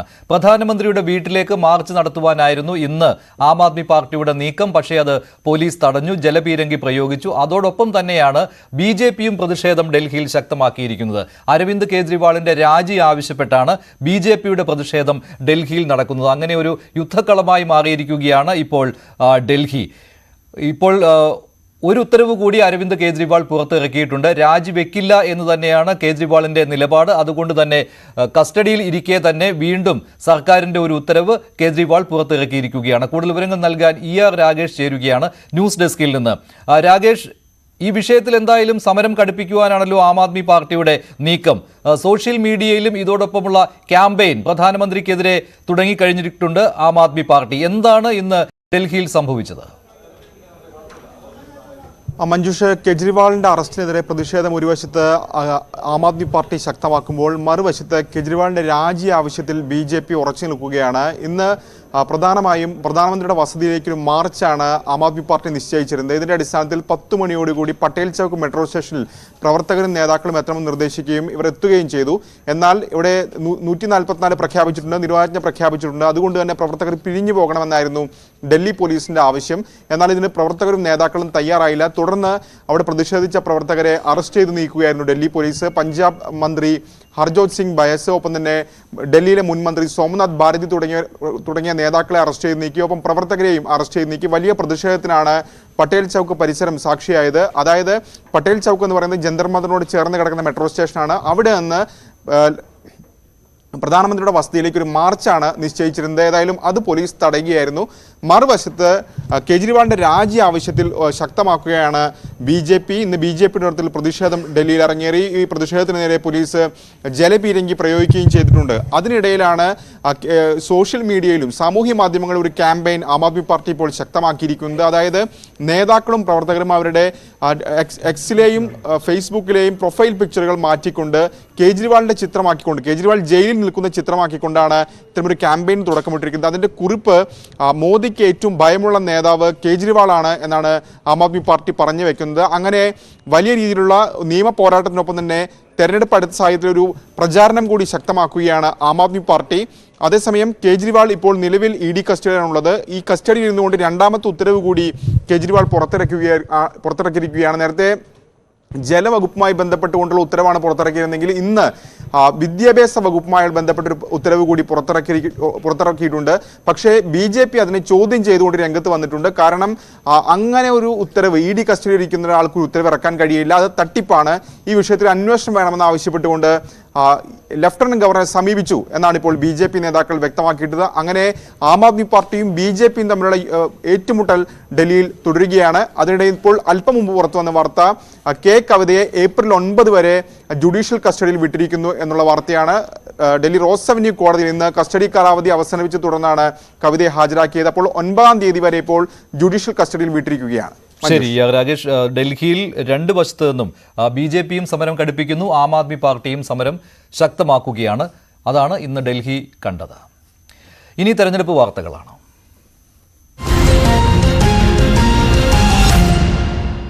രാജ്യം തെരഞ്ഞെടുപ്പിലേക്ക്. Co presented by Berger Paints, 100 years of trust. തെരഞ്ഞെടുപ്പ് പ്രഖ്യാപിച്ചതിന് ശേഷം ആദ്യമായി AK ആന്റണിയുടെ പ്രതികരണം വന്നിരിക്കുകയാണ്. കോൺഗ്രസിന് ഇത്തവണ ഡു ആൻഡ് ഡൈ സിറ്റുവേഷൻ ആണെന്നാണ് AK ആന്റണി പറഞ്ഞത്. ആരോഗ്യം അനുവദിച്ചാൽ പത്തനംതിട്ടയിൽ പ്രചാരണത്തിന് എത്തുമെന്നും AK ആന്റണി പറഞ്ഞു. കഴിഞ്ഞ തെരഞ്ഞെടുപ്പിൽ താൻ തിരുവനന്തപുരം കേന്ദ്രീകരിച്ചാണ് പ്രവർത്തിച്ചത്. ഭരണഘടന സംരക്ഷിക്കാൻ മോദിയെ അധികാരത്തിൽ നിന്ന് താഴെ ഇറക്കേണ്ടത് അത്യാവശ്യമാണെന്നും AK ആന്റണി പറഞ്ഞു. എൻ്റെ ആരോഗ്യസ്ഥിതി അനുസരിച്ചിരിക്കും, അപ്പോഴത്തെ ആരോഗ്യസ്ഥിതി അനുസരിച്ച്. കഴിഞ്ഞ അസംബ്ലി ഇലക്ഷൻ ഞാൻ തിരുവനന്തപുരത്തെ KPCC ആഫീസ് കേന്ദ്രീകരിച്ചിട്ടാണ് എൻ്റെ പ്രചരണം നടത്തിയിട്ടുള്ളത്. അതിനുശേഷം ആകെ ഞാൻ തിരുവനന്തപുരം വിട്ടു പോയത് തൃക്കാക്കര ബൈ ഇലക്ഷനിലും പുതുപ്പള്ളി ഇലക്ഷനും മാത്രമാണ്. ഇത്തവണത്തെ എൻ്റെ പ്രചരണം എന്താണെന്ന് എൻ്റെ വരും ദിവസങ്ങളിലെ ആരോഗ്യസ്ഥിതി അനുസരിച്ചായിരിക്കും. ഏതായാലും തിരുവനന്തപുരം കേന്ദ്രീകരിച്ചിട്ട് എന്നെക്കൊണ്ട് കഴിയുന്ന നിലയിൽ, കാരണം ഈ ഇലക്ഷൻ എന്ന് വെച്ചാൽ ഒരു ഡു ഓർ ഡൈ ഇലക്ഷനാണ്. ഇന്ത്യയിൽ നിന്ന് ആശയം നിലനിൽക്കണം എന്ന് തീരുമാനിക്കുന്ന ഇലക്ഷനാണ്. ലക്ഷോപലക്ഷം സ്വാതന്ത്ര്യ സമര സേനാനികൾ ജീവത്യാഗം ചെയ്ത് നേടിയ ഇന്ത്യ, ഇന്ത്യയിലുണ്ടാക്കിയ ഭരണഘടന വാഗ്ദാനം ചെയ്യുന്ന മൗലികാവകാശങ്ങൾ, അതിനെയെല്ലാം കാറ്റപ്പെടുത്താൻ ശ്രമിക്കുന്ന നരേന്ദ്രമോദി ഭരിക്കുന്ന BJP ഗവൺമെന്റ് വീണ്ടും അധികാരത്തിൽ വരാതിരിക്കാൻ വേണ്ടി, അവർക്ക് തുടർഭരണം ഉണ്ടാകാതിരിക്കാൻ വേണ്ടി എന്തൊക്കെ ചെയ്യാൻ സാധിക്കുമോ അതെല്ലാം ചെയ്യാൻ എൻ്റെ ആരോഗ്യം അനുഭവിക്കുന്നതിൽ ഞാൻ തയ്യാറാകും എന്ന് പറയാൻ ആഗ്രഹിക്കുന്നു. അതേസമയത്ത് സംസ്ഥാന കോൺഗ്രസിനും ഇത്തവണ തെരഞ്ഞെടുപ്പ് പ്രചാരണത്തിന് കയ്യിൽ പണമില്ലാത്ത അവസ്ഥയാണ്. നട്ടം തിരിയുകയാണ് പണത്തിനു വേണ്ടി കോൺഗ്രസ് നേതാക്കൾ. അതുപോലെ തന്നെ കോൺഗ്രസ് സ്ഥാനാർത്ഥികളും, അതിൽ ചിലർ കഴിഞ്ഞ ദിവസം തന്നെ ഇക്കാര്യം തുറന്നു പറഞ്ഞിരുന്നു. ശശി തരൂർ കഴിഞ്ഞ ദിവസം തന്നെ ഇക്കാര്യത്തിൽ അഭിപ്രായം പറഞ്ഞതാണ്, ആവശ്യത്തിന് പണം ഇല്ല തെരഞ്ഞെടുപ്പ് പ്രചാരണത്തിനെന്ന്. അതിന് കാരണം കോൺഗ്രസിന്റെ അക്കൗണ്ടുകൾ മരവിപ്പിച്ചതാണ്. ആദായ നികുതി വകുപ്പ് പൊടുന്നനെ അക്കൗണ്ടുകൾ മരവിപ്പിച്ചത് പണമില്ലാത്തതിന് കാരണമായി എന്നാണ് കോൺഗ്രസ് നേതൃത്വം പറയുന്നത്. കേരളത്തിൽ ഈ ഫണ്ട് പിരിവ് ഊർജിതമാക്കുവാനാണ് ഇപ്പോൾ KPCC തീരുമാനിച്ചിരിക്കുന്നത്. കൂപ്പൺ അടിച്ച് ഫണ്ട് പിരിക്കുന്നതിന് വേണ്ടി ജില്ലാ നേതൃത്വങ്ങൾക്ക് കോൺഗ്രസ് നിർദ്ദേശം നൽകിയിരിക്കുകയാണ്. ഇതേക്കുറിച്ചുള്ള റിപ്പോർട്ട് ഡാൻ കുര്യൻ നൽകും. AICCയുടെ ബാങ്ക് അക്കൗണ്ടുകൾ ആദായനികുതി വകുപ്പ് മരവിപ്പിച്ച പശ്ചാത്തലത്തിലാണ് പണം കണ്ടെത്താൻ മറ്റു വഴികൾ തേടേണ്ട സാഹചര്യത്തിലേക്ക് കോൺഗ്രസ് നേതൃത്വം എത്തിയത്. അങ്ങനെയാണ് ദേശീയ കോൺഗ്രസ് നേതൃത്വം അതത് സംസ്ഥാനങ്ങളോട് സംസ്ഥാനങ്ങൾക്ക് ഇഷ്ടമുള്ള ശൈലിയിൽ തെരഞ്ഞെടുപ്പ് പ്രവർത്തനങ്ങൾക്ക് വേണ്ടി പണം കണ്ടെത്താനുള്ള നിർദ്ദേശം നൽകിയിരിക്കുന്നത്. അത് മാനിച്ചുകൊണ്ടാണ് സംസ്ഥാനത്തെ കോൺഗ്രസ് നേതൃത്വം പ്രാദേശിക നേതൃത്വത്തിന് പണം കണ്ടെത്താൻ വേണ്ടിയുള്ള ചുമതലകൾ കൈമാറിയിരിക്കുന്നത്. എന്തായാലും തെരഞ്ഞെടുപ്പുമായി ബന്ധപ്പെട്ട് ഭാരിച്ച ചെലവ് വരുന്നൊരു സാഹചര്യം, അതോടൊപ്പം തന്നെ പ്രചാരണത്തിന്റെ ദിവസങ്ങൾ കൂടിയ പശ്ചാത്തലം, ഇനിയും 30 ദിവസം കൂടി പ്രചാരണം നടക്കേണ്ടതുണ്ട്. എല്ലാ സ്ഥലങ്ങളിലേക്കും ഫ്ലെക്സും പോസ്റ്ററും അടക്കമുള്ള കാര്യങ്ങൾ എത്തിക്കേണ്ടിയിരിക്കുന്നു. സ്ഥാനാർത്ഥികളുടെ പ്രചാരണ പരിപാടികൾ നടത്തുന്നതിനും പര്യടനങ്ങൾ നടത്തുന്നതിനും റോഡ് ഷോ നടത്തുന്നതിനുമൊക്കെ ആവശ്യമായ ഭീമമായ തുക ഇത് എങ്ങനെ കണ്ടെത്തണമെന്നറിയാതെ പാർട്ടി നേതൃത്വം ബുദ്ധിമുട്ടിലൂടെ പോകുന്ന പശ്ചാത്തലത്തിലാണ് പൊതുജനങ്ങളിൽ നിന്ന് പണം സ്വരൂപിക്കാനുള്ള നിർദ്ദേശം സംസ്ഥാന നേതൃത്വം പ്രാദേശിക കോൺഗ്രസ് നേതാക്കൾക്ക് നൽകിയിരിക്കുന്നത്. അതുകൊണ്ട് തന്നെ കൃത്യമായ കണക്ക് സൂക്ഷിക്കണം. ഏത് കാര്യങ്ങൾക്കാണ് ഈ പണം ചെലവഴിച്ചത് എന്ന കാര്യങ്ങളെക്കുറിച്ച് വ്യക്തമായ ധാരണ ഉണ്ടായിരിക്കണമെന്ന നിർദ്ദേശം നൽകിയിട്ടുണ്ട്. ഈ പണം കണ്ടെത്തുന്നതിന് വേണ്ടി സാധാരണയായി സാധാരണക്കാരായ ജനങ്ങളിൽ നിന്ന് പണം കണ്ടെത്തുന്നതിന് പുറമെ വ്യാപാരികൾ, പാർട്ടിയോട് അനുഭവമുള്ള വിദേശത്ത് ജോലി ചെയ്യുന്ന ആളുകൾ ഇവരിൽ നിന്നൊക്കെ പണം സ്വീകരിച്ചിരുന്നു ഈ സ്ഥാനാർത്ഥികളുടെ പ്രചാരണത്തിന് വേണ്ടി. ആ ശൈലിയിലുള്ള സംഭാവനകൾ സ്വീകരിക്കുന്നത് തുടരും. അതോടൊപ്പമാണ് സാധാരണക്കാരായ ആളുകളിൽ നിന്ന് കൂടി സംഭാവനകൾ സ്വീകരിച്ചുകൊണ്ട് തെരഞ്ഞെടുപ്പിന്റെ ഫണ്ട് കണ്ടെത്തുന്നതിന് വേണ്ടിയിട്ടുള്ള മാർഗങ്ങൾ കോൺഗ്രസ് നേതൃത്വം ആരാഞ്ഞുകൊണ്ടിരിക്കുന്നത്. അതിന്റെ ഭാഗമായാണ് സംസ്ഥാനത്തെ മുഴുവൻ DCCകൾക്കും പ്രാദേശിക കമ്മിറ്റികൾക്കും ബൂത്ത് തലം മുതൽ ഇത്തരത്തിൽ പണം സ്വരൂപിച്ചുകൊണ്ട് സ്ഥാനാർത്ഥികളുടെ പ്രചാരണത്തിന് വേണ്ടിയ സാമ്പത്തിക സഹായങ്ങൾ നൽകാനുള്ള നിർദ്ദേശം കോൺഗ്രസ് സംസ്ഥാന നേതൃത്വം നൽകിയിരിക്കുന്നത്. ഇങ്ങനെ കൂപ്പൺ അടിച്ച് ഫണ്ട് ശേഖരിക്കുന്നതിൽ തെറ്റില്ല എന്നാണ് KPCC പ്രസിഡന്റ് K. സുധാകരൻ പറയുന്നത്. മുൻപും ഇതേ രീതിയിൽ തന്നെ കോൺഗ്രസ് സംഭാവനകൾ സ്വീകരിച്ചിട്ടുണ്ട്. ഇത്തവണ പണം കണ്ടെത്തുന്നതിന് ഇങ്ങനെയൊരു മാർഗം തെരഞ്ഞെടുത്തതിൽ അപാകതയില്ല എന്നും K. സുധാകരൻ പറയുന്നു. ഒരു പ്രശ്നം, തെരഞ്ഞെടുപ്പ് ഫണ്ടിന്റെ ഒരു പ്രശ്നമുണ്ട് പാർട്ടിക്ക്. അത് പലതവണ വ്യക്തമായിട്ടുണ്ട്. ഇപ്പോൾ ഈ കൂപ്പൺ അടിച്ച് ജനങ്ങൾക്കിടയിൽ വിതരണം ചെയ്ത് ഫണ്ട് പിരിവിനുള്ള തീരുമാനം എടുത്തിട്ടുണ്ട്. തിരുവനന്തപുരത്ത് വാർത്ത വരുന്നുണ്ട്. വേണ്ടി വന്നാൽ അത് ചെയ്യും. ഇതുവരെ തുടങ്ങിയില്ല. തുടങ്ങേണ്ടി വന്നാൽ തുടങ്ങും. കാരണം കാശില്ലെങ്കിൽ കാശുണ്ടാക്കണ്ടേ. പണ്ട് നമ്മൾ അങ്ങനെ തന്നെയാണല്ലോ കാശുണ്ടാക്കുന്നത്. അതിൽ വലിയ അപമാനമൊന്നും ഞങ്ങൾക്ക് തോന്നിയിട്ടില്ല. ഞങ്ങളെ സംബന്ധിച്ച് ഫണ്ടിന് തടസ്സമുണ്ട്, ഫണ്ടിന് പ്രയാസമുണ്ട്. കാരണം ഫണ്ട് ബാങ്കിൽ നിന്ന് വളരെയേറെ നമ്മുടെ പ്രയാസപ്പെട്ട് നമ്മുടെ ഫണ്ടുകൾ ഫ്രീസ് ചെയ്തുകൊണ്ടിരിക്കുമ്പോൾ സ്വാഭാവികമാണത്. നമ്മൾ അതിലൊരു കുറ്റമൊന്നും പറയാം. ഞങ്ങളുടെ നേതാക്കന്മാരുടെ കയ്യിൽ അങ്ങനെ കള്ളപ്പണമൊന്നുമില്ല. നേരെ വെച്ച് ഉപയോഗം പണയുള്ളൂ നമുക്ക്. അത് ഫ്രീസ് ചെയ്യപ്പെടുമ്പോൾ നമുക്ക് പൈസ ഉണ്ടാവില്ല. അതിന് റെസീറ്റ് അടിക്കണ്ടെങ്കിൽ റെസീറ്റ് അടിക്കും. പാട്ടപ്പിരിവാണെങ്കിൽ പാട്ടപ്പിരിവ് നടത്തേണ്ടി വരും. ഒരു രാഷ്ട്രീയമല്ലേ അതിൽ തിരിക്കുന്നു. എല്ലാ മണ്ഡലങ്ങളിലും ഈ പൈസയുടെ പ്രശ്നം ഉണ്ടല്ലേ? എല്ലാവരും ഉണ്ട്. എല്ലാവരുടെയും സാമ്പത്തികമായി ഭയങ്കര ക്രൈസിസ് ഉണ്ട്. ഇതുവരെ നമ്മൾ ഇങ്ങനത്തെ ഒരു ക്രൈസിസ് ഉള്ള ഇലക്ഷൻ നമ്മൾ അഭിമുഖീകരിച്ചിട്ടില്ല. അതൊരു സത്യമാണ്. ഓക്കെ, വളരെ ഉപകാരം. വളരെ നന്ദി. അടുത്ത വാർത്ത പത്തനംതിട്ടയിൽ നിന്നാണ്. കഴിഞ്ഞ ദിവസമാണ് പത്തനംതിട്ടയിൽ CPM നേതാക്കൾ തമ്മിലടിച്ചു എന്നുള്ള വാർത്ത വന്നത്. തോമസ് ഐസക്കിനായി നടത്തുന്ന പ്രചാരണം അത് പോരാ, ശക്തമായി തന്നെ പ്രചാരണം നടക്കുന്നില്ല എന്നായിരുന്നു ജില്ലാ സെക്രട്ടേറിയറ്റ് യോഗത്തിൽ അംഗങ്ങൾ തമ്മിൽ വാക്പോരിന് കാരണമായത്. അവിടെ കയ്യാങ്കളി നടന്നുവെന്നുള്ള വാർത്തയും പുറത്തു വന്നിരുന്നു. സെക്രട്ടേറിയറ്റ് അംഗങ്ങളായ ഹർഷകുമാറും മുൻ MLA കൂടിയായ പത്മകുമാറും തമ്മിലാണ് ഇങ്ങനെ കയ്യാങ്കളി നടന്നത് എന്ന രീതിയിലാണ് വാർത്തകൾ വന്നത്. പക്ഷേ ഈ വാർത്ത ഇപ്പോൾ നിഷേധിച്ചിരിക്കുകയാണ് CPM. ഈ യോഗത്തിൽ മന്ത്രിയും സംസ്ഥാന സെക്രട്ടേറിയറ്റ് അംഗവുമായ VN വാസവനും പങ്കെടുത്തതാണ്. ആ യോഗത്തിൽ വെച്ചാണ് കയ്യാങ്കളി നടന്നത്. പക്ഷേ ഈ വാർത്ത നിഷേധിച്ചു. VN വാസവനും ഈ വാർത്ത നിഷേധിച്ചു. ഇതിൽ ആരോപണ വിധേയരായ, അതായത് തമ്മിലടിച്ചു എന്ന രീതിയിൽ വാർത്ത വന്ന ഹർഷകുമാറും പത്മകുമാറും നേരിട്ട് ഇങ്ങനെയൊരു സംഭവം ഉണ്ടായിട്ടില്ല എന്ന് പറയുന്നു. അവരുടെ വാക്കുകളിലേക്ക്.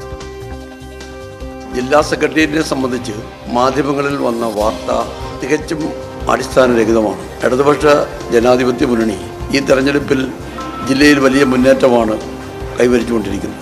ഐസക്കിനെ സംബന്ധിച്ച് ജനങ്ങളുടെ വലിയ സ്വീകാര്യതയാണ് ഉണ്ടായിക്കൊണ്ടിരിക്കുന്നത്. അതിനെ ദുർബലപ്പെടുത്താൻ വേണ്ടി മാധ്യമങ്ങൾ വളരെ ബോധപൂർവമായി വ്യാജ വാർത്തയാണ്.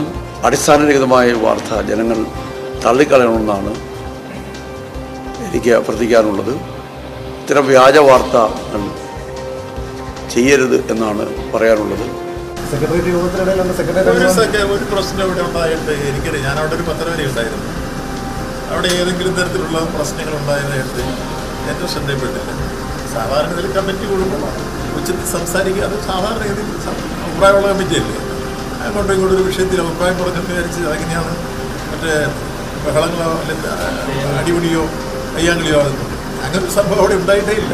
അവിടെ വേറെ ആരെങ്കിലും പറയട്ടെ, അല്ലെ അത് സംഭവിച്ച ആളോട് ചോദിക്കട്ടെ. അടിസ്ഥാനരഹിതമായ ആരോ തെരഞ്ഞെടുപ്പ് സമയത്ത് ഉണ്ടാക്കിയിട്ടുള്ളൊരു വാർത്തയാണ്, തികച്ചും അടിസ്ഥാനരഹിതം. ഇല്ല, അദ്ദേഹത്തെ ഒരു മർദ്ദിച്ചായിട്ട് അദ്ദേഹം എവിടെയും പറഞ്ഞില്ല. അത് ഇപ്പം എനിക്ക് തോന്നുന്നു വാർത്താ സമ്മേളനത്തിൽ CPM-ന്റെ ജില്ലാ യോഗത്തിൽ, പത്തനംതിട്ട ജില്ലാ സെക്രട്ടേറിയറ്റ് യോഗത്തിൽ നേതാക്കൾ തമ്മിലടിച്ചു എന്നുള്ള വാർത്ത നേതാക്കൾ തന്നെ നിഷേധിക്കുകയാണ്. ഒപ്പം സെക്രട്ടേറിയറ്റ് യോഗത്തിൽ പങ്കെടുത്ത മന്ത്രി VN വാസവനും അങ്ങനെ ഒരു സംഭവം ഉണ്ടായിട്ടില്ല എന്നാണ് പറയുന്നത്. അതേസമയം അവിടെ ചില തർക്കങ്ങൾ ഉണ്ടായിരുന്നു, അത് വലിയ ബഹളമായിട്ടൊന്നുമില്ല, തമ്മിലടിച്ചിട്ടില്ല എന്നാണ് മന്ത്രി ഇക്കാര്യത്തെക്കുറിച്ച് വിശദീകരിക്കുന്നത്. ശശിനാരായണൻ ചേരുകയാണ് പത്തനംതിട്ടയിൽ നിന്ന്.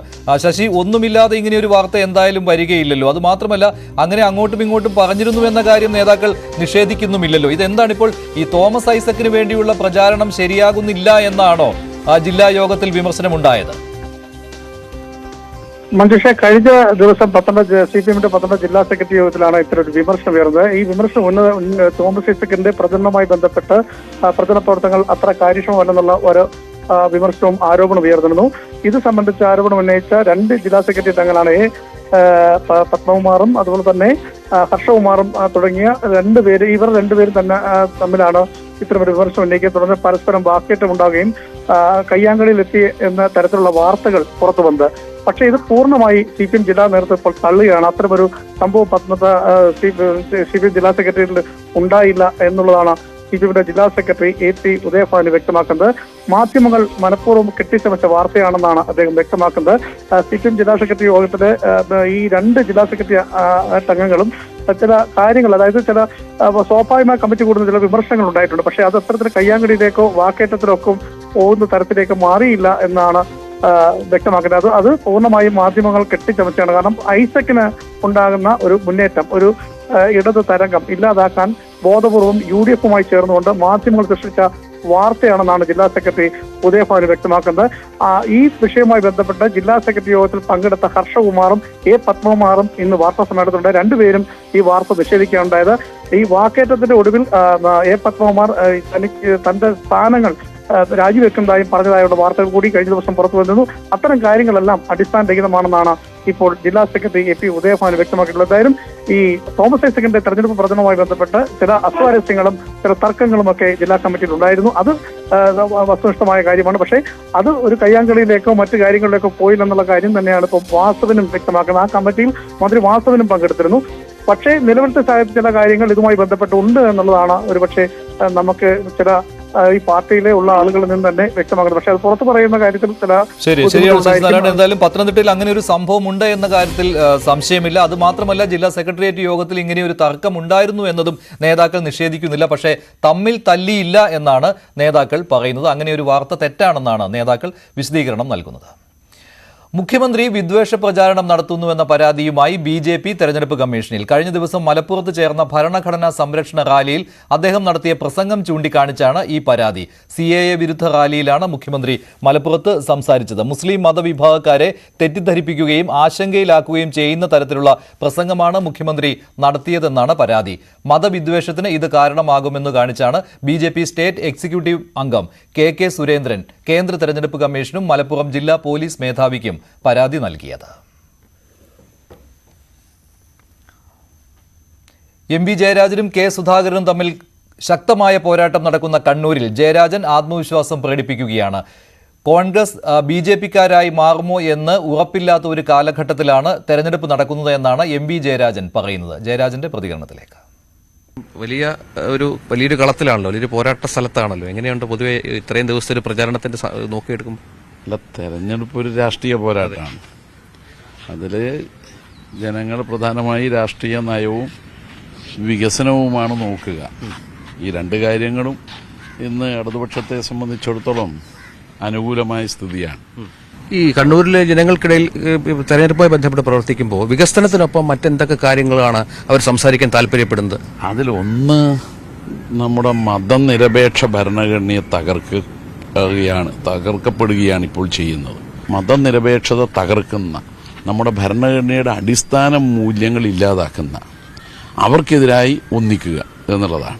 കണ്ണൂരിലെ CPM-ഉം K സുധാകരനും തമ്മിലുള്ള ഒരു ഫൈറ്റ്, അത് രാഷ്ട്രീയത്തിനപ്പുറത്തേക്കുള്ള വ്യക്തിപരമായ രീതിയിൽ കൂടി കേരളം ശ്രദ്ധിക്കുന്ന ഒരു ഫൈറ്റാണ്. അങ്ങനെ ഒരു പോരാട്ടത്തെ എങ്ങനെയാണ് കാണുന്നത്? ഇടതുപക്ഷം ഒരിക്കലും കോൺഗ്രസ് ആയിട്ടോ BJP ആയിട്ടോ വ്യക്തിപരമായിട്ടുള്ള എന്തെങ്കിലും ശണ്ട കൂടാറില്ല. അത് രാഷ്ട്രീയമാണ്, നയപരമാണ്, വികസനപരമാണ്. ഇടതുപക്ഷം സ്വീകരിക്കുന്ന സമീപനമല്ല വലതുപക്ഷത്തിൻ്റെ സമീപനം. നമ്മളിപ്പോൾ കേരളത്തിൽ ഒരു നവകേരളം സൃഷ്ടിക്കാനുള്ള പരിശ്രമം നടത്തുമ്പോൾ കേരളത്തെ വികസന മുരടിപ്പിലേക്ക് നയിക്കുന്നതാണ് വലതുപക്ഷ സമീപനം. അക്കാര്യത്തിൽ BJPയും കോൺഗ്രസും ഒരേ തൂവൽ പക്ഷികളാണ്. അതുകൊണ്ട് വ്യക്തിപരമായി ഇതിനെ ഞാൻ കാണുന്നില്ല. ഈ MP-യുടെ പ്രവർത്തനം അല്ലേ സ്വാഭാവികമായും അതാ കണ്ണൂരിന്റെ വികസനം, പ്രത്യേകിച്ച് ആദ്യം തന്നെ കണ്ണൂരിന്റെ വികസനത്തെ കുറിച്ചൊക്കെ പറഞ്ഞു. അപ്പൊ അങ്ങനെ പറയുമ്പോൾ രാഷ്ട്രീയത്തിൽ സാധാരണ പൊതിഞ്ഞു പറയുന്ന ചില കാര്യങ്ങളിൽ നിലവിലുള്ള MP അത്തരത്തിലൊരു പ്രവർത്തനം നടത്തിയില്ല എന്നതുകൂടി ഉണ്ടോ അതിൽ? അല്ല, സത്യമാണല്ലോ അത്. അത് ഞങ്ങളെല്ലാ ജനങ്ങളോട് ആദ്യം പറഞ്ഞത്. ഞങ്ങൾ 18 MP-മാർ ആടെ പോയി കളക്കാനാണോ എന്ന് പറഞ്ഞത് KPCC പ്രസിഡന്റാണ്, ഞങ്ങളല്ല. അപ്പോൾ തനിക്കൊന്നും ചെയ്യാൻ കഴിഞ്ഞില്ല എന്നത് ജനങ്ങളുടെ മുമ്പിൽ ഒരു കുറ്റസമ്മതം പോലെ സമ്മതിച്ചു കഴിഞ്ഞിരിക്കുകയാണ്. ന്യൂസ് 18 കേരളത്തിന്റെ തെരഞ്ഞെടുപ്പ് ചർച്ചാ പരിപാടിയായ ജനങ്ങളെ കൂടി ഉൾപ്പെടുത്തിക്കൊണ്ടുള്ള തെരഞ്ഞെടുപ്പ് ചർച്ചാ പരിപാടിയായ ഗോദ ഇന്ന് റെക്കോർഡിംഗ് കണ്ണൂരിലാണ്. ഇതിന് മുന്നോടിയായാണ് കണ്ണൂരിലെ 3 സ്ഥാനാർത്ഥികളെയും ന്യൂസ് 18 കേരളം കണ്ടത്. കിരൺ ബാബുവും രഞ്ജിത്ത് രാമചന്ദ്രനുമാണ് സംസാരിച്ചത്. ജയരാജനുമായിട്ട് K സുധാകരനുമായിട്ടും രഞ്ജിത്തും കിരൺ ബാബുവും സംസാരിച്ചു. ഒരാരോപണം K സുധാകരനെതിരെയുണ്ട്. അദ്ദേഹം MP ഫണ്ട് വേണ്ട രീതിയിൽ വിനിയോഗിച്ചില്ല എന്ന്. ഇതിന് K സുധാകരൻ മറുപടി നൽകുകയുണ്ടായി. അതിലേക്ക് ഏറ്റവും വലിയ രാഷ്ട്രീയ പോരാട്ടം നടക്കുന്ന കണ്ണൂരിൽ KPCCയുടെ അധ്യക്ഷനും സിറ്റിംഗ് MP-യും ആയ K സുധാകരനാണ് UDF സ്ഥാനാർത്ഥിയായി മത്സരിക്കുന്നത്. കേരളം ആകെ ഉറ്റുനോക്കുന്ന മത്സരത്തിൽ നമുക്കൊപ്പം ചേരുന്നത് ശ്രീ K സുധാകരനാണ്. എങ്ങനെയാണ് വീണ്ടും ഈ ഒരു മത്സരരംഗത്തേക്ക് ഇറങ്ങുമ്പോൾ ഈ മത്സരത്തെ ഇതുവരെയുള്ള രാഷ്ട്രീയത്തെ എങ്ങനെ കാണുന്നു? മത്സരത്തെ പ്രത്യേകമായിട്ട് എന്തായിരിക്കുന്നത്, സാധാരണഗതിയിൽ രാഷ്ട്രീയ രംഗത്ത് നിൽക്കുന്നൊരു രാഷ്ട്രീയ പ്രവർത്തകൻ എന്ന നിലക്ക് എനിക്കതിനകത്ത് പുതുമയൊന്നുമില്ല. ഞാൻ ഒരുപാട് തെരഞ്ഞെടുപ്പിൽ മത്സരിച്ചിട്ടുണ്ട്, ജയിച്ചിട്ടുമുണ്ട്. അതുകൊണ്ട് എന്നെ സംബന്ധിച്ചിടത്തോളം ഇതൊരു പുതുമയൊന്നുമല്ല. എനിക്കിത് ഒരു ആകസ്മികമാണോ അല്ലെ പുതിയൊരു കഥയാണ് ഒന്നും എനിക്ക് അനുഭവപ്പെടുന്നില്ല, ആശങ്കയുമില്ല. എനിക്ക് ഒരു തരത്തിൽ എനിക്ക് പൂർണ്ണമായ ആത്മവിശ്വാസത്തിലാണ് ഞാൻ ഈ മത്സരരംഗത്തേക്ക് ഇറങ്ങിയത്. ഈ നാട്ടിലെ വോട്ടർമാരെ എനിക്കറിയാം. ഞാനുമായി നല്ല അഭേദ്യമായി ബന്ധമുള്ളവരാണ് എൻ്റെ കോൺസ്റ്റിറ്റ്യുവൻസിയിലെ വോട്ടർമാർ. ആ വോട്ടർമാരുടെ മനസ്സ് വായിക്കാനൊക്കെയുള്ള സാമാന്യ ബുദ്ധി എനിക്കുണ്ട്. അതുകൊണ്ട് ഈ കേരളം മുഴുവൻ നടന്ന് എല്ലാ സ്ഥാനാർത്ഥികളെയും വിജയിപ്പിക്കാൻ പ്രവർത്തിക്കേണ്ട KPCC അധ്യക്ഷനാണ് താങ്കൾ തന്നെ വീണ്ടും ഒരു മത്സരരംഗത്തേക്ക് വന്നത്. ഞാനായിട്ട് തെരഞ്ഞെടുത്തതല്ല, അത് പാർട്ടിയുടെ തീരുമാനമായിരുന്നു. മത്സരിക്കുന്നില്ല, എന്നെ ഒഴിവാക്കണമെന്ന് ഞാൻ ആവശ്യപ്പെട്ടതാണ്. പക്ഷേ പാർട്ടി അവസാന ഘട്ടത്തിൽ മത്സരിക്കണം എന്ന് നിർബന്ധം പറഞ്ഞതുകൊണ്ട് അനുസരിച്ചു എന്ന് മാത്രമേ ഉള്ളൂ. എന്റെ താല്പര്യമല്ല, പാർട്ടി താല്പര്യമാണ്. പ്രധാനമായും സിറ്റിംഗ് MP എന്ന നിലയിൽ ഉന്നയിക്കുന്ന ആരോപണം താങ്കൾക്ക് പാർലമെന്റിൽ അറ്റൻഡൻസ് കുറവാണ്. MP ആസ്തി വികസന ഫണ്ടിൽ നിന്ന് 2.7 കോടിയോളം രൂപ ചെലവഴിക്കാറുണ്ട് തുടങ്ങിയ ആരോപണങ്ങൾ ഉയരുന്നുണ്ട്. എന്റെ കയ്യിൽ എല്ലാ കണക്കും ഉണ്ട്. നാളെ ഞാൻ ഒരു ബുക്ക് പ്രസിദ്ധീകരിക്കുന്നുണ്ട്. ഞാൻ ഇതുവരെ നടത്തിയ എല്ലാ പ്രവർത്തനത്തിന്റെ ഒരു കണക്ക് വെച്ചുകൊണ്ട് എല്ലാ പദ്ധതിയുടെയും ഒരു ആകത്തുക നാളെ പ്രസിദ്ധീകരിക്കുന്നു. നാളെ നിങ്ങൾക്ക് ഞാനൊരു പുസ്തകം കൊണ്ടുതരാം. എന്നിട്ട് നിങ്ങൾ വായിച്ചു, എന്നിട്ട് നിങ്ങൾ റിസൾട്ട് കണ്ടെത്തിക്കോളൂ. രേഖ കൊടുക്കുകയാണ് ഞാൻ നാളെ. രേഖ, വർത്തമാനമല്ല, പ്രസംഗമല്ല, നാളെ രേഖ കൊടുക്കുകയാണ്. BJP സ്ഥാനാർത്ഥി C രഘുനാഥും ന്യൂസ് 18 കേരളവുമായി സംസാരിക്കുകയുണ്ടായി. ശരിയായ രാഷ്ട്രീയ പാത ഇപ്പോഴാണ് തെരഞ്ഞെടുത്തിരിക്കുന്നതെന്ന് രഘുനാഥ് പറയുന്നു. കോൺഗ്രസ് വിട്ട് BJPയിലേക്ക് വന്നതിനെക്കുറിച്ചാണ് രഘുനാഥ് പറയുന്നത്. തീർച്ചയായും നമുക്ക് NDA സ്ഥാനാർത്ഥിയിലേക്ക് തന്നെ പോവാം. എന്തായാലും സവിശേഷമായ ഒരു സ്ഥാനാർത്ഥിയാണ് അദ്ദേഹം. കാരണം കഴിഞ്ഞ തെരഞ്ഞെടുപ്പിൽ കൈപ്പത്തി ചിഹ്നത്തിൽ മത്സരിച്ചയാളാണ്. ഇത്തവണ താമര ചിഹ്നത്തിൽ മത്സരിക്കുന്നു. അദ്ദേഹത്തോട് തന്നെ നമുക്ക് ഒരുപാട് കാര്യങ്ങൾ ചോദിക്കാനുണ്ട്. വിദ്യാർത്ഥി രാഷ്ട്രീയത്തിൽ തുടങ്ങിയ പ്രവർത്തനമാണ് 15-ാം വയസ്സിൽ. അതിനുശേഷം നീണ്ട കാലം കഴിയുന്നു. കൈപ്പത്തി കീഴിലായിരുന്നു ഇത്ര നാൾ. ചിഹ്നം മാറി മത്സരിക്കുന്നു, ചിഹ്നം മാറി വോട്ട് തേടുന്നു, പുതിയൊരു രാഷ്ട്രീയ ധാരയുടെ ഭാഗമാവുന്നു. എന്ത് തോന്നുന്നു പ്രചരണത്തിന് ഇറങ്ങിയപ്പോൾ? ഏറെ സന്തോഷം തോന്നുന്നു. അല്പം വൈകിപ്പോയി എന്നാണ് എനിക്ക് തോന്നുന്നത്. ഈ കൂടുമാറ്റം അല്ലെങ്കിൽ ഈ രാഷ്ട്രീയത്തിലെ മാറ്റം ഒരല്പം താമസിച്ചു പോയി എന്നാണ് എൻ്റെ വിശ്വാസം. കാരണം ഒരു വിഷൻ നഷ്ടപ്പെട്ട അല്ലെങ്കിൽ കാഴ്ചപ്പാട് നഷ്ടപ്പെട്ട ഒരു പാർട്ടിയോടൊപ്പം അധികകാലം തുടരുന്നതിൽ അർത്ഥമില്ല എന്നാണ് എൻ്റെ വിശ്വാസം. ദേശീയ പ്രസ്ഥാനത്തിൻ്റെ ഭാഗമായി തന്നെയാണ് ഞാനിതുവരെ പ്രവർത്തിച്ചത്. പക്ഷേ ഞാനൊക്കെ കുട്ടിക്കാലത്ത് കൊണ്ടുനടന്ന, മനസ്സിൽ കൊണ്ടുനടന്ന ദേശീയ പ്രസ്ഥാനം വിഷനില്ലാതെ, കാഴ്ചപ്പാടുകളില്ലാതെ അല്ലെങ്കിൽ ആദർശമില്ലാതെ കേവലം ഒരു കുടുംബത്തിൽ അധിഷ്ഠിതമായി മുന്നോട്ട് പോയപ്പോൾ അതിൽ നിന്ന് മാറണമെന്ന് ആലോചിച്ച് തന്നെയാണ് ഞാൻ മാറിയത്. ഈ കഴിഞ്ഞ കുറേ വർഷങ്ങളായി തെരഞ്ഞെടുപ്പ് ചരിത്രം പരിശോധിച്ചാൽ ഈ CPM-നോ കോൺഗ്രസിനോ ഒന്നും മാറി മാറി ഭരണം നടത്തുന്ന ഒരു സ്ഥലമാണ് അതിൽ കെ സുധാകരനാണ് അവസാനം 2 വട്ടം MP അദ്ദേഹം കൊടുത്തു. ആ സമയത്തൊക്കെ ഒരു പടത്തലവനെ പോലെ അദ്ദേഹത്തിനൊപ്പം നിന്ന ആളാണ് താങ്കൾ. ആ താങ്കളുടെ എതിർ സ്ഥാനാർത്ഥി ഇപ്പോൾ കെ സുധാകരനാണ്. എങ്ങനെ കാണുന്നു? ഒരു കാലത്ത് ഒന്നിച്ച് പ്രവർത്തിച്ചവർ ഇപ്പോൾ 2 തരത്തിൽ നിന്ന് കെ സുധാകരനെതിരെ താങ്കൾ മത്സരിക്കുമ്പോൾ എങ്ങനെ കാണുന്നതിനാണ്? അതിന് പ്രത്യേകിച്ചൊന്നും എനിക്ക് തോന്നുന്നില്ല. കെ സുധാകരനായാലും ജയരാജനായാലും എൻ്റെ രാഷ്ട്രീയത്തിലെ പ്രതിയോഗി എന്നുള്ള പദമാണ് മോഡിജി നമ്മളെ പഠിപ്പിച്ചത്. രാഷ്ട്രീയത്തിൽ ശത്രുക്കളില്ല, രാഷ്ട്രീയ പ്രതിയോഗികളേ ഉള്ളൂ. ഒരു പ്രതിയോഗി എന്നുള്ള രീതിയിൽ ഞാൻ തുല്യമായി കാണുകയാണ്. കണ്ണൂർ ജില്ലയിൽ ത്രികോണ മത്സരത്തിന്റെ പ്രതീതി ഇപ്പോൾ തന്നെ ഉണ്ടായിട്ടുണ്ട്. നേരത്തെ ഇടതുപക്ഷവും വലതുപക്ഷവും മാറി മാറി അധികാരത്തിൽ വന്നു അല്ലെങ്കിൽ ഇവിടെ വിജയിച്ചെങ്കിലും പാർലമെന്റിലെ ഏറ്റവും കുറവ് അറ്റൻഡൻസ് ഉള്ള ഒരു ആളാണ് ഇപ്പോഴിവിടെ UDF-ന് വേണ്ടി മത്സരിക്കാൻ. രാജ്യം തെരഞ്ഞെടുപ്പിലേക്ക്. Co presented by Berger Paints 100 years of trust.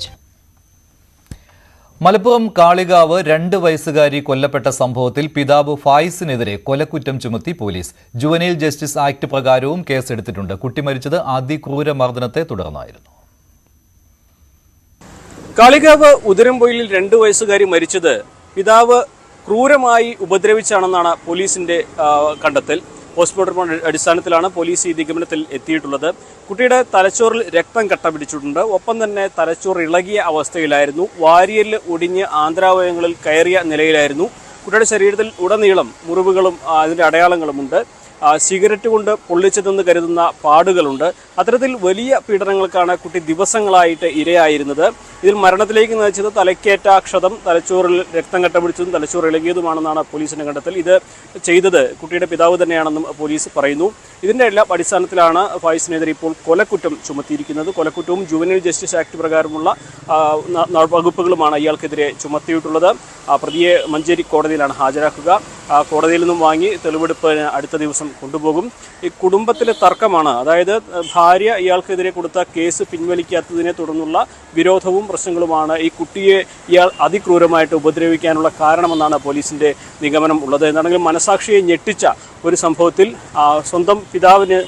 സ്വന്തം പിതാവിനാൽ ഒരു കുഞ്ഞ് കൊല്ലപ്പെട്ടു എന്നത് നാടിനെ ഒന്നാകെ നടുക്കിയ ഒരു സാഹചര്യമാണ് ഉള്ളത്.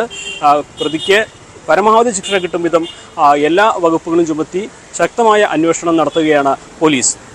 മലപ്പുറത്ത് നിന്നും CV അനുമോദ്, ന്യൂസ് 18. തിടമ്പേറ്റാൻ ഇനി മംഗലാംകുന്ന് അയ്യപ്പന്റെ സാന്നിധ്യമില്ല. കഴിഞ്ഞ ദിവസമാണ് മംഗലാംകുന്ന് അയ്യപ്പൻ ചെരിഞ്ഞത്. പൂരപ്രേമികൾക്കും ആനപ്രേമികൾക്കും ഏറെ സങ്കടമുണ്ടാക്കുന്ന ഒന്നാണ് മംഗലാംകുന്ന് അയ്യപ്പന്റെ ഈ വിടവാങ്ങൽ. മംഗലാംകുന്ന് ആനത്തറവാട്ടിലേക്ക് ആയിരക്കണക്കിന് ആനപ്രേമികളാണ് എത്തിക്കൊണ്ടിരിക്കുന്നത്.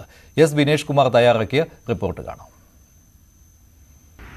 പാദരോഗത്തെ തുടർന്ന് ഇന്നലെ രാത്രി 8:15 മംഗലാംകുന്ന് അയ്യപ്പൻ ചരിഞ്ഞത്.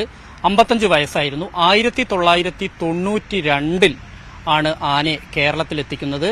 അതിനുശേഷം ഇപ്പോൾ ഈ കാലയളവിനിടയിൽ 2 പാപ്പാന്മാരാണ് ഈ ആനയെ നോക്കിയിരുന്നത്.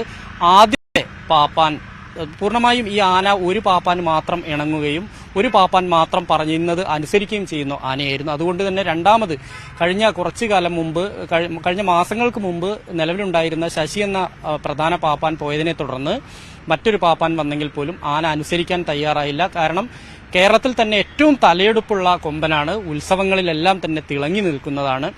തെച്ചിക്കോട്ട് രാമചന്ദ്രനോളം തലയെടുപ്പുള്ള ആനയാണ് കേരളത്തിലെ. അതുകൊണ്ട് തന്നെ ഏക്കത്തുകയും കൂടുതലാണ്.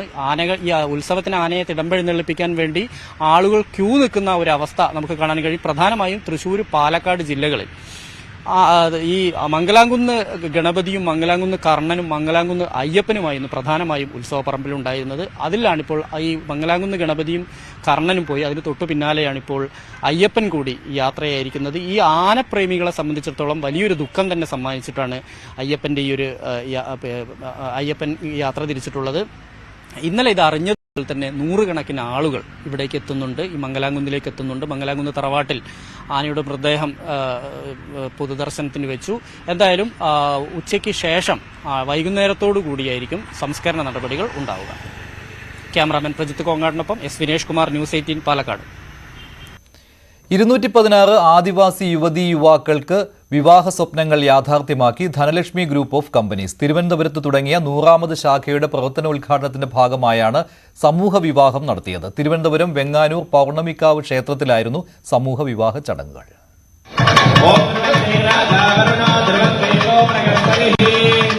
സന്നിഹിതരായവരെയെല്ലാം ബന്ധുജനങ്ങളാക്കി ഹൈന്ദവാചാരപ്രകാരം സ്വീകരണം.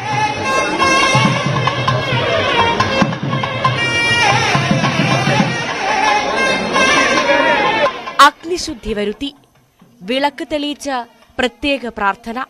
ശേഷം നേരത്തെ തന്നെ വരന്മാർക്ക് കൈമാറിയ മാല മുഹൂർത്തത്തിൽ വധുവിനണിയിച്ചതോടെ 216 ആദിവാസി യുവതീയുവാക്കളുടെ വിവാഹ സ്വപ്നങ്ങളാണ് അക്ഷരദേവതാ ക്ഷേത്രമെന്നറിയപ്പെടുന്ന പൗർണമിക്കാവ് ക്ഷേത്രമുറ്റത്ത് യാഥാർത്ഥ്യമായത്.